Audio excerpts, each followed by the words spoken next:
বন্ধুরা, হাঁটু ব্যথা, কোমর ব্যথা, পিঠ ব্যথা বা মাংসপেশিতে ব্যথা অনেক সময় দেখা যায় সকালবেলায় ঘুম থেকে ওঠার পর গোড়ালিতে প্রচণ্ড ব্যথা করছে বা অনেক সময় দেখা যায় পায়ের তলা জ্বালা করছে।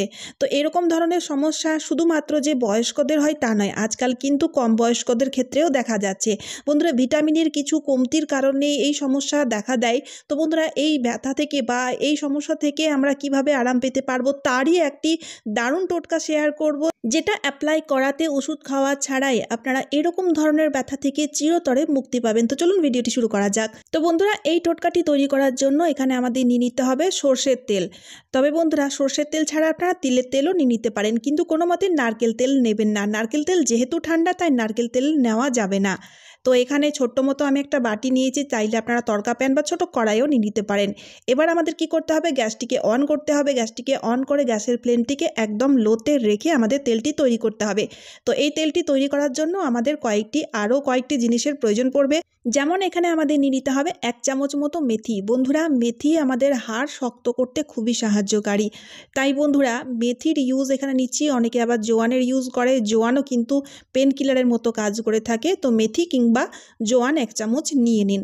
তারপরে আমাদের নিয়ে নিতে হবে 1/2 চামচ মতো হলুদ গুঁড়ো। রান্নায় যে হলুদ গুঁড়ো খেয়ে থাকেন সেই হলুদ গুঁড়ো নিয়ে নিন। বন্ধুরা, হলুদ গুঁড়ো একটা ন্যাচারাল পেন কিলারের মতো কাজ করে থাকে। তাই তো বন্ধুরা, যে কোনো ধরনের ব্যথা বা মোচের ক্ষেত্রে আমরা প্রাথমিক চিকিৎসা হিসাবে প্রথমেই হলুদ আর সর্ষের তেলের লেপ লাগাই, তাই না বন্ধুরা? তাই এখানে যেহেতু হলুদ আর সর্ষের তেল পেন কিলারের মতো কাজ করে, তাই আমাদের এই টোটকাতে দুটো জিনিসই কিন্তু খুবই গুরুত্বপূর্ণ নিয়ে নিতে হবে। তারপরে আমাদের নিয়ে নিতে হবে এলাচ। এখানে আমি 4টি ছোট এলাচ নিয়েছি। চাইলে আপনারা এলাচগুলোকে তেলের মধ্যে ফাটিয়েও দিতে পারেন বা এমনি দিলেও হবে, ঠিক আছে? আর গ্যাসের ফ্লেমটাকে একদম লোতে রাখবেন, না হলে কিন্তু এই টোটকাটি পুড়ে যাবে। পুড়ে গেলে কিন্তু আর কোনো রকম কোনো কাজ করবে না। বন্ধুরা, এই ছোট এলাচের মধ্যে রয়েছে এমন কিছু প্রপার্টি যা কিনা বিশেষ করে জয়েন্টের ব্যথার জন্য খুবই উপকারী। তবে বন্ধুরা, এলাচগুলোকে তেলের ওপরে লাস্টে দেবেন। তেলের ওপরে এলাচগুলোকে দিয়ে মোটামুটি আর 30 সেকেন্ড মতো এই তেলটিকে গরম করতে হবে। তারপরে গ্যাসটিকে বন্ধ করে দেবেন। আমি কিন্তু এই মুহূর্তে গ্যাসটিকে বন্ধ করে দিয়েছি। আর তেলটি যেহেতু এখন খুব গরম রয়েছে, তাই হালকা একটু ঠান্ডা করে নেব। তারপরে তেলটিকে আমি অন্য একটা বাটিতে ছেঁকে নেব।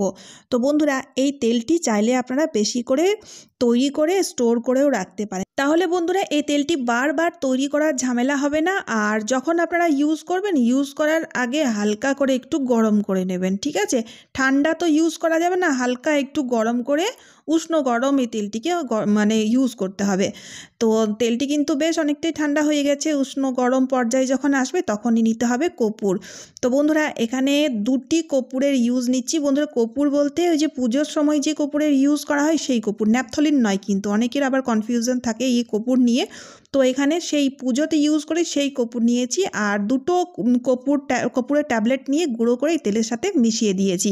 তেলটি পুরোপুরিভাবে তৈরি হয়ে গেছে ইউজের জন্য।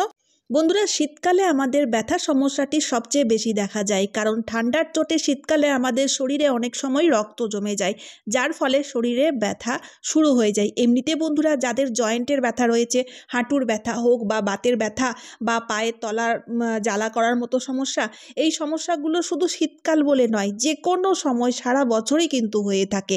তো বন্ধুরা, এই তেলটি আপনারা যদি শরীরে ব্যথা হচ্ছে সেক্ষেত্রেও ইউজ করতে পারেন, বা জয়েন্টের ব্যথার জন্য তো ইউজ করবেনই করবেন। তো এই তেলটিকে আমি হাঁটুতে লাগিয়েছি। তবে এই তেলটি হাঁটুতে লাগানোর আগে যে কোনো মোটা কাপড় বা টাওয়েল অবশ্যই হাঁটুর নিচে রাখবেন। এতে মোটা একটা ভালো সাপোর্ট পাওয়া যাবে, কোনো রকম কোনো অসুবিধা হবে না, আর আরাম পাওয়া যাবে।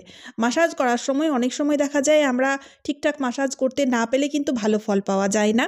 তো তেলটি লাগানোর পরে আলতো হাতে 2 সাইড দিয়ে 2টো আঙ্গুলের সাহায্যে হালকা করে মাসাজ করবেন। ওই 1 মিনিট মতো মাসাজ করতে হবে। মাসাজ করার পরে যে কোনো মোটা কাপড়ের সাহায্যে, বা দেখবেন বাজারে গরম পট্টিগুলো পাওয়া যায়, সেই পট্টির সাহায্যে বা যে কোনো মোটা কাপড়ের সাহায্যে হাঁটুটিকে তেল লাগানোর পরে বেঁধে দিতে হবে। এতে কি হবে, ঠান্ডা হাওয়া হাড়ের ভিতরে ঢুকতে পারবে না। আর দ্বিতীয়ত হচ্ছে, এই তেলটির তাসির যেহেতু গরম, তাই হাঁটুটি দীর্ঘ সময় পর্যন্ত গরম থাকবে। এতে আপনারা খুব আরাম পাবেন।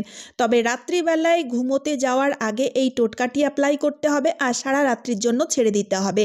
এতে আপনাদের রাত্রিবেলায় ঘুম খুব ভালো হবে। অনেক সময় দেখা যায় হাঁটুর ব্যথা, চোটে বা জয়েন্টের ব্যথার কারণে রাত্রিবেলায় ঘুম হয়নি, সেই সমস্যাটি হবে না, আর আপনাদের ব্যথা ধীরে ধীরে ঠিক হয়ে যাবে। এবার দেখুন বন্ধুরা, অনেক সময় সময় অনেকেরই দেখা যায় গোড়ালি ব্যথার মতো সমস্যা, সকালবেলায় ঘুম থেকে ওঠার পরে কিন্তু আর একটুও চলা যায় না, এতটা ব্যথা লাগে।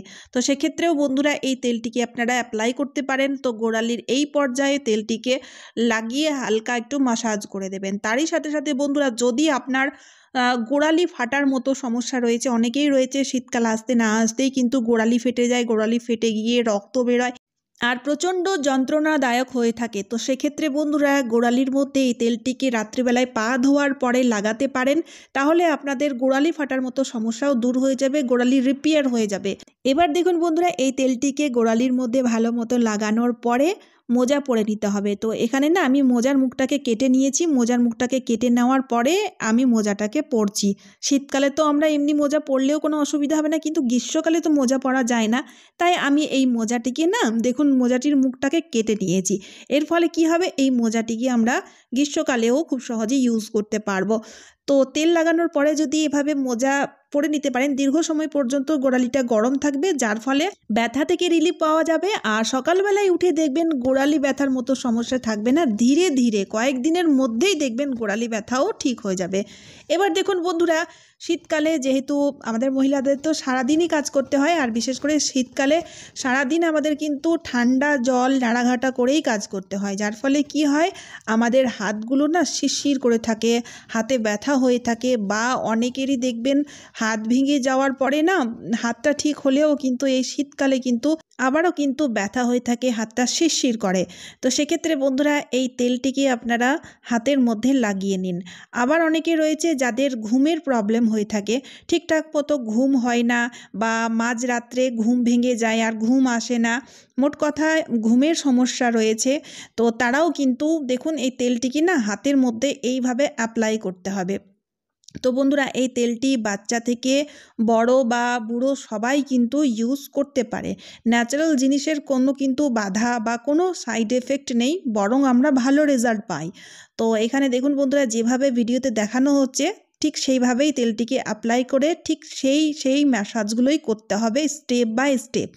এতে কি হবে, ব্লাড সার্কুলেশনটা ভালো হবে, যার ফলে হাতের শিরশিরানি বা হাতে ব্যথা বা অনেক সময় দেখা যায় হাত পায়ের শিরায় টান ধরে যায়, সেই সমস্ত রকমের সমস্যা সমাধান হবে।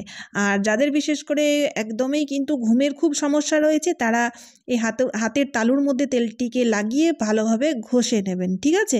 তাহলে দেখবেন বন্ধুরা ঘুমের মতো সমস্যাও কিন্তু দূর হয়ে যাবে এই তেলটি লাগানোর পরে, আর রাত্রিবেলায় খুব ভালো ঘুম হবে।